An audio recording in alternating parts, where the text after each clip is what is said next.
You're listening to Deep Breaths, updates from CHEST on ReachMD. This is a non-promotional, non-CME disease state educational podcast produced in partnership with the American College of Chest Physicians and is supported by the Three Lakes Foundation, aimed at improving timely recognition and diagnosis of interstitial lung diseases like pulmonary fibrosis. Your host is Dr. David Schulman, the president of the American College of Chest Physicians and a professor of medicine in the Division of Pulmonary, Allergy, Critical Care, and Sleep Medicine at Emory University in Atlanta. Here's Dr. Schulman now.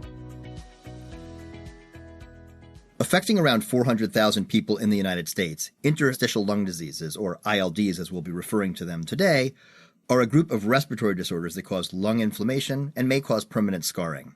The most common interstitial lung disease, idiopathic pulmonary fibrosis, or IPF for short, is a rare disease that causes irreversible scarring of the lung tissue. Approximately 30 to 40,000 people are diagnosed with idiopathic pulmonary fibrosis each year, the majority of whom lose their lives to the disease just a few years later. Welcome to Deep Breaths, updates from CHEST on ReachMD. I'm Dr. David Schulman. On behalf of the American College of Chest Physicians and the Three Lakes Foundation, where we are working together in an effort to reduce the time it takes to make a diagnosis of ILD. Joining me today on an initial focus on pulmonary fibrosis are Drs. Tim Hernandez and Andrew Limper. Dr. Hernandez is a clinical professor of medicine at the University of Texas Health Sciences Center in San Antonio. Dr. Hernandez, welcome to the program. Thank you. And Dr. Limper is a professor of medicine and director of thoracic research in the Pulmonary and Critical Care Division at the Mayo Clinic in Rochester, Minnesota. Dr. Limper, it's also great to have you here with us today. It's great to be here with you. It's a nice pleasure to have a chance to talk to folks like yourselves about this incredibly important issue. And I'd like to start with you, Andy, if it's okay. What can you tell us about the epidemiology and pathophysiology of IPF? And is there a difference between pulmonary fibrosis and IPF? Well, certainly that's a great question. And there are differences between general pulmonary fibrosis and idiopathic pulmonary fibrosis. It's our job that we look at the various causes of lung fibrosis, and that might be related to arthritis, autoimmune disease, hypersensitivity, or even chemotherapy for cancer or radiation. Those are diseases that have specified causes for fibrosis. When we go through that whole list, and there's well over 260 causes of fibrosis, and we come up with none of those, then what we're left with is idiopathic pulmonary fibrosis. That's pulmonary fibrosis for which there is no known cause. Now, we're learning a lot about IPF, idiopathic pulmonary fibrosis. First of all, it's a disease that becomes much more common as we age, very common in the 60s, 70s, 80s, or beyond. If we see patients in their 50s, we actually think that it might well not be IPF. Traditionally, it's been thought of as a disease that is predominant in men compared to women. That's probably not true and evolving. When we look at Medicare populations, there's pretty equal impact of the disease upon men and women. As far as the pathophysiologic mechanisms, those are evolving, but basically the bottom line is scar forms in the lungs. There's areas of lung injury with scarring. That causes the lungs to be stiff, and that causes the gas exchange to drop. And unfortunately, over time, the disease progresses and leads to loss of good gas exchange, the need to use oxygen, and ultimately it can prove to be fatal. I want to hear from Tim a little bit on this issue. Given that dyspnea, Tim, is a common complaint in clinical practice for multiple reasons, and it's often misdiagnosed at least at first pass, are there specific clues in a given patient's history that might make you consider IPF in your differential diagnosis fairly early? And if so, what are the triggers that might cause you to refer your patient to a pulmonary specialist earlier rather than later? The usual clues that I find in patients is, of course, as you mentioned earlier, the patients are older. Usually will happen in a patient that has progressive, gradually worsening shortness of breath, and in a patient that probably has smoked in the past. That makes me worry more about IPF. A lot of these patients will also have a chronic cough. So whenever I have a patient that has these things, that a chest X-ray isn't showing anything and physical findings suggest that they might have IPF, that's when I start beginning the workup for it. Andy, one of the things that we see fairly frequently in this diagnosis of IPF is a relatively late diagnosis because the symptoms are sort of indolent. They don't, rapidly fluctuate, certainly not early on in most cases. In patients with long-standing shortness of breath, cough, fatigue, again, these fairly vague, indolent symptoms, what are the indicators that you as a pulmonary specialist might use to determine this is somebody on whom I want to get CAT scanning, a full set of pulmonary function tests, and maybe additional things that might help you better work up folks for idiopathic pulmonary fibrosis? So when somebody has chronic dyspnea or cough or fatigue, I think some things that tend to not be attended to is common things are common. So folks will think, oh, the chest x-ray is a bit abnormal. Is this a pneumonia? Bilateral shadows, they'll give antibiotics. They may give inhalers. They may try corticosteroids. But the reality is, if those early interventions don't change the symptoms of dyspnea, and I would say cough, and some people present with major cough, you need to think about getting testing early, just as it's been explained. And that would include complete pulmonary function tests, as well as a non-contrast high-resolution CT scan of the chest. I will also say, oftentimes there's clues on the plain old chest x-ray that folks have in the office. Some of these are read as dirty x-rays, increased markings in the bases, some scar in the bases. That should be a trigger that that's not a normal x-ray. Lastly, I got to add, listen to the chest, because when you hear crackles in the bases or clubbing in the fingers, that's not what you see in COPD, and it's not what you see in asthma and other causes. So those crackles are important to hear. And I've had some of my primary care docs within northern Iowa and southern Minnesota call me up and just say the chest doesn't sound right. Could you see the patient? And that causes a trigger of that testing that gets earlier diagnosis. I want to turn next to treatment, but before we do, for those just tuning in, you're listening to Deep Breaths, updates from CHEST on ReachMD. I'm Dr. David Schulman, and I'm speaking with Drs. Andrew Limper and Tim Hernandez about idiopathic pulmonary fibrosis, or IPF. Andy, let's talk a little bit about treatment. Can you talk a little bit about the typical course of idiopathic pulmonary fibrosis and what treatment options are currently available to manage it better? Sure. Well, unfortunately, this disease tends to progress over time. I would say that the rate of progression varies in patients widely. Some people progress slowly over time. Some people, unfortunately, have more rapid deterioration. Now, we do have treatments for this disorder. The traditional treatments of immunosuppression with prednisone, azathioprine, and other kinds of immunosuppressions really do not work in this disease, and there's some evidence they might be harmful.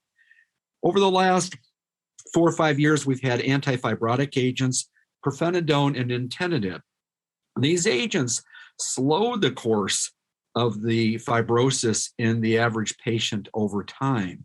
And they do have benefits in that they do reduce the risk of hospitalization. And over a couple of years, they also do have benefits on mortality for patients taking the antifibrotics.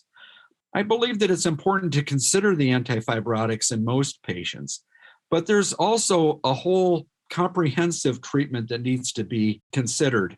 We need to assess oxygen needs. Oxygen replacement needs, very important in these patients, which will usually be progressive over time as well. We also need to worry about things like exercise. Patients need strong muscles to move the stiff lungs that they have from the fibrosis, and routine exercise, even walking or even perhaps pulmonary rehabilitation, can be beneficial for these patients. I also always query about reflux, because we know that reflux can be a cofactor that may accelerate the disease. I look for that, and then I treat it both with acid medications, proton pump inhibitors. Finally, there are other diseases or disorders that are common along with IPF, and one is sleep disordered breathing or sleep apnea. And I do screen all patients for that. It's very frequent that I do find it, and that needs to be treated as well, both because it supports the oxygenation levels at night, but also because when there's obstructive efforts to breathe against an obstructed upper airway, that actually promotes reflux and small volume aspiration. So important things. Andy, very quickly as a follow-up, are any of these therapies that a general internist or primary care doc should consider prescribing once the diagnosis is made, or would you advise that this really be a pulmonologist routinely? Well, the comprehensive general medical approach that I talked about actually can be the general internist or primary care doc can be very helpful in making sure all that happens. Specifically, though, with the antifibrotics, those medicines are expensive and require pre-authorization. And oftentimes, the insurance review and approval process requires that a pulmonologist prescribe them. And across the country, about 97, 98% of the prescriptions are provided by pulmonologists, either in the community, which is fine, or in referral centers, which is fine. Anybody that's comfortable with that diagnosis and treatment can prescribe the antifibrotics. Tim, I want to turn back to you for a moment. Have you ever had any challenges, barriers, experiences that you can recount where there's been difficulty getting pulmonary function testing, CAT scanning, or formal referral to a pulmonary specialist for a further workup?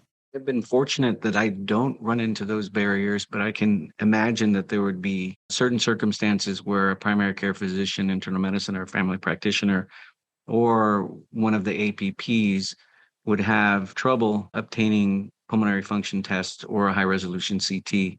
Typically, what I do is just document that the patient is continuing to have dyspnea, or the dyspnea is worsening, and that the chest x-ray may be equivocal, but that the patient still has the symptoms, and I don't have an issue obtaining those tests.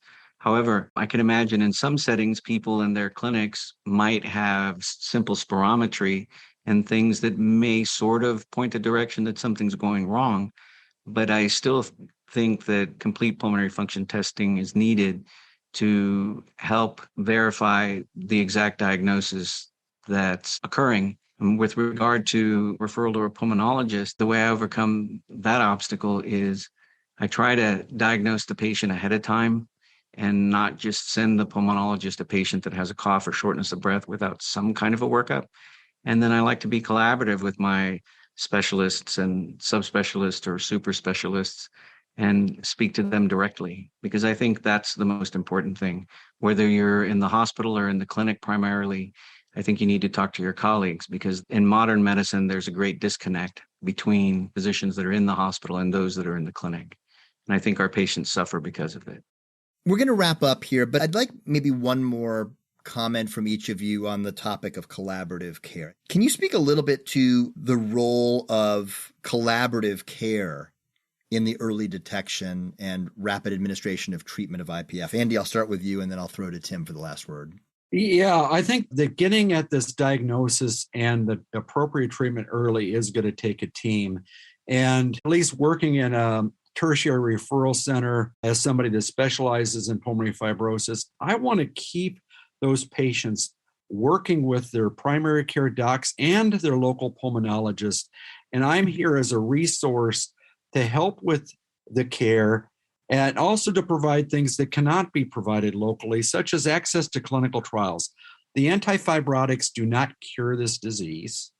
They slow the disease. And the only way we're going to move to cure is to get more patients enrolled in clinical trials. But the patient needs to have practitioners, providers close to home for when they have complications or if they get an infection or whatever.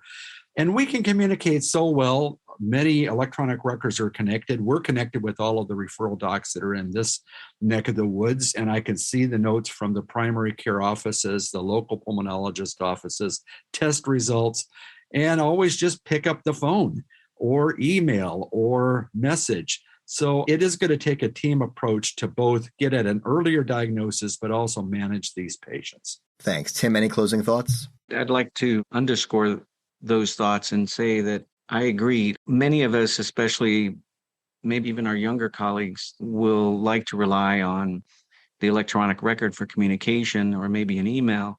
But I think what Andy said is really important. If things aren't working properly for the patient, or if for whatever reason we're not sure as a primary care physician what we should do next, I think it's important to reach out and call your colleague and ask them what they think you should do next, or ask them to see the patient. I always prefer to communicate directly, if at the very least by phone, with my colleagues. And in that way, I think we can ensure better care for the patients. With all of these key takeaways in mind, I do want to thank my guests, Dr. Andrew Limper, Dr. Tim Hernandez, for joining me to discuss pulmonary care and idiopathic pulmonary fibrosis. Andy, Tim, it was great having you both on the program. It was great to be here. Thank you. It was a pleasure being here. For those listening, I hope you'll consider following CHEST on one of our multiple social media platforms, including Twitter, Instagram, and Facebook. And please consider signing up to receive updates as new resources become available to aid in the recognition and timely diagnosis of interstitial lung diseases like pulmonary fibrosis. For those interested in learning more about our toolkit, which is designed to aid clinicians in the recognition and timely diagnosis of interstitial lung diseases, please use the link in the podcast description to sign up for additional updates. This episode of Deep Breaths, Updates from CHEST, was produced in partnership with the American College of Chest Physicians and supported by the Three Lakes Foundation. To access other episodes of this series, visit reachmd.com/chest, where you can be part of the knowledge.